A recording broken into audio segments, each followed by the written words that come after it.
Assalamualaikum warahmatullahi wabarakatuh.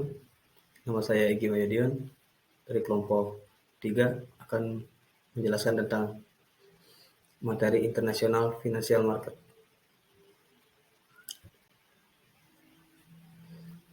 Pengertian pasar keuangan internasional. Pasar keuangan internasional adalah tempat perdagangan produk keuangan antar negara yang diperdagangkan antar individu dan antar negara. Hal ini dapat dilihat sebagai seperangkat aturan dan lembaga di mana aset diperdagangkan antara agen yang mengalami surplus dan agen yang mengalami defisit, dan di mana lembaga menetapkan aturan.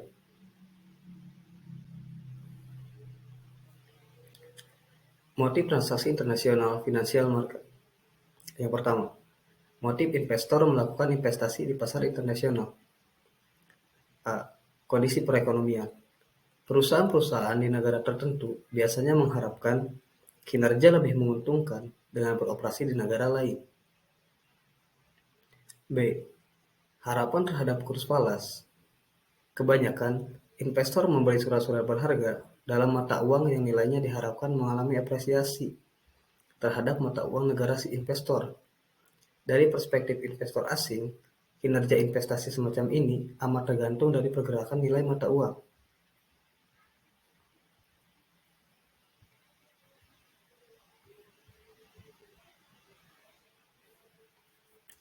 Yang selanjutnya, C. Diversifikasi internasional. Investor besar kemungkinan memperoleh manfaat dari diversifikasi kekayaan portofolionya secara internasional. Bukti empiris menunjukkan bahwa pengurangan risiko dalam jumlah yang substansial dapat terjadi akibat diversifikasi internasional.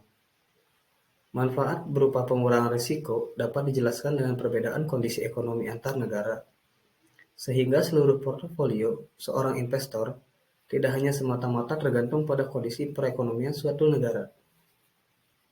Selain itu, akses terhadap pasar luar negeri juga memungkinkan investor untuk menanam modal pada lebih banyak kelompok industri yang mungkin tidak tersedia banyak di dalam negeri.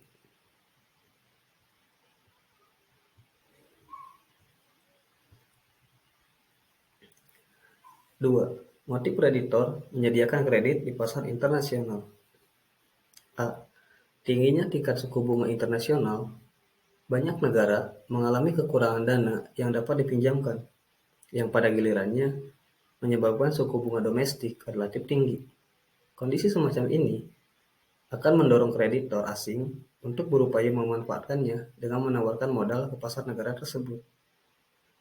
Suku bunga domestik yang tinggi mencerminkan tingginya harapan inflasi di negara tersebut. Karena inflasi dapat menyebabkan depresiasi mata uang lokal terhadap mata uang asing, tingginya suku bunga di negara tersebut mungkin saja ditutup dengan melemahnya mata uang lokal selama periode tertentu. B. Harapan terhadap kurs falas. Kreditor biasanya mempertimbangkan untuk mensuplai modal kepada negara-negara yang mata uangnya diharapkan mengalami apresiasi terhadap mata uang negara si kreditor, apapun bentuk transaksi yang dilakukan, berupa obligasi atau pinjaman internasional. Kreditor akan untung bila nilai mata uang yang mendominasi transaksinya menguat dibanding mata uang negara si kreditor.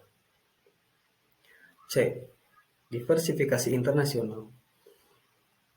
Para kreditor dapat memperoleh keuntungan dari diversifikasi internasional yang mengurangi kemungkinan bangkrutnya peminjam pada saat yang bersamaan.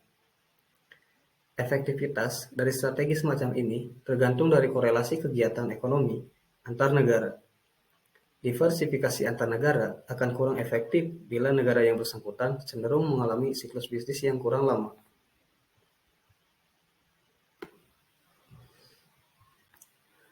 Selanjutnya, 3. Motif berburu dana di pasar internasional. Suku bunga rendah.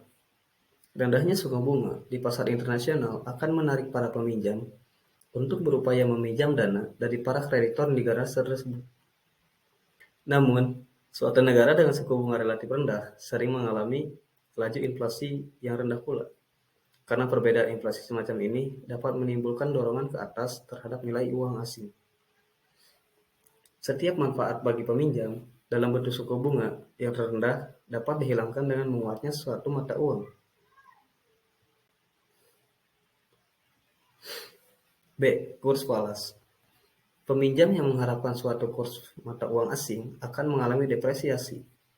Kebanyakan mempertimbangkan untuk meminjam falas tersebut dan mengkonversi ke dalam mata uang lokal.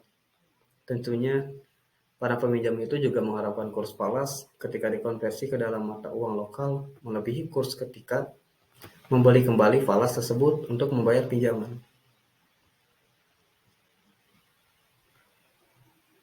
Selanjutnya, sumber pendanaan instrumen pasar uang. Pasar uang hanya memperdagangkan instrumen jangka pendek.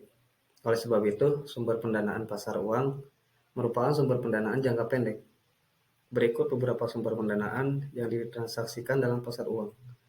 Yang pertama, trade credit. Yang kedua, short term loans. Yang ketiga, factoring.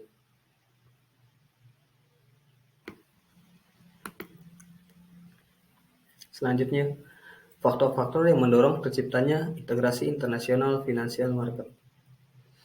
Yang pertama, kemajuan yang memungkinkan pengawasan pasar dunia, pelaksanaan pesanan, dan analisis peluang keuangan. Yang kedua, deregulasi atau liberalisasi pasar dan aktivitas peserta pasar pada pusat keuangan utama. Yang ketiga, peningkatan institusionalisasi pasar keuangan.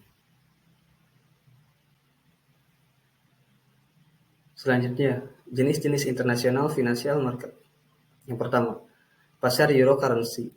Yang kedua, pasar euro kredit. Yang ketiga, pasar eurobond. Yang keempat, pasar modal internasional. Yang kelima, pasar currency swap, futures, option, dan forward.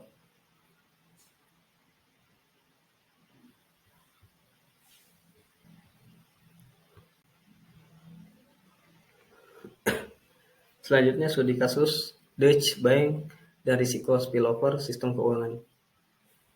Sebuah permasalahan tengah dihadapi oleh salah satu bank investasi terbesar di dunia, Deutsche Bank, pada 16 September 2016. Department of Justice Amerika Serikat meminta penalti sebesar 14 miliar US dollar atas Deutsche Bank untuk menyelesaikan kasus kesalahan penjualan subprime mortgage. Kesalahan penjualan tersebut terjadi sebelum krisis global tahun 2008. Pada saat harga perumahan Amerika Serikat mengalami bubble, publik merespon dengan peningkatan kewaspadaan, tidak terkecuali publik Indonesia. Hal ini menunjukkan bahwa interkoneksi keuangan global telah meningkat, mengingatkan kita untuk lebih waspada terhadap kondisi perekonomian global.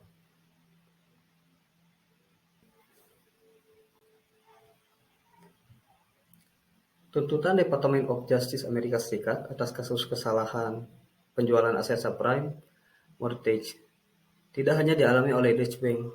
Sebelumnya, bank investasi raksasa Amerika Serikat, JP Morgan Chase, Bank of America, Citigroup, dan Goldman Sachs telah menyelesaikan tuntutan atas kasus yang sama dengan Department of Justice Amerika Serikat.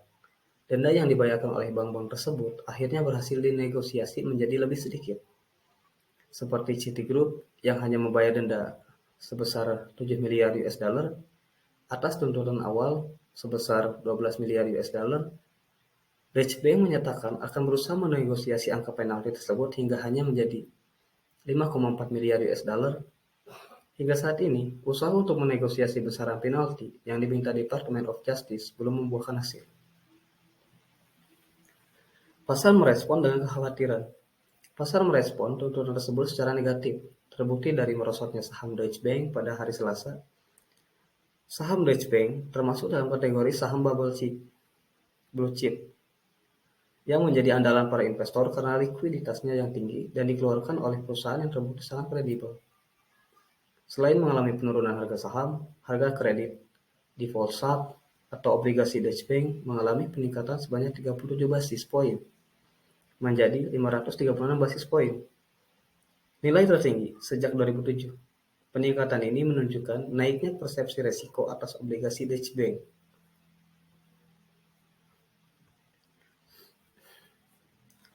Meningkatnya kekhawatiran pasar atas kondisi Deutsche Bank bukan tidak beralasan. Pelaku pasar menganggap penalti sebesar 14 miliar US dollar tersebut dapat mendestabilisasi bank dan mengundang krisis finansial baru. IMF sebelumnya melaporkan bahwa Deutsche Bank memiliki potensi risiko sistematik global karena interkonektivitasnya yang tinggi. Ia digolongkan oleh IMF ke dalam G-SIBs, Globally Systematically Important Bank, dan menempati urutan pertama di atas HSBC dan Credit Suisse. Resiko kontagion diperkirakan tidak akan sampai ke Indonesia. Bursa Efek Indonesia menyatakan bahwa kejadian ini tidak akan menyebar ke Indonesia. Mereka berpendapat bahwa dampaknya hanya akan terasa pada negara-negara di mana head office Deutsche Bank berada. Sebaliknya, OJK melaporkan bahwa Deutsche Bank memiliki pengaruh cukup besar di Indonesia karena ia menguasai 42% kelolaan kustodian di Indonesia. Deutsche Bank juga memiliki 24,5% total kapitalisasi saham di Bursa Efek Indonesia. Perwakilan Deutsche Bank Indonesia menyatakan bahwa isu kebangkrutan Deutsche Bank tidak benar. Kondisi keuangan Deutsche Bank Indonesia masih tergolong baik. Terbukti dari laporan kuartal 3-nya yang menunjukkan net revenue 7,5 miliar euro dan net income 277 juta euro.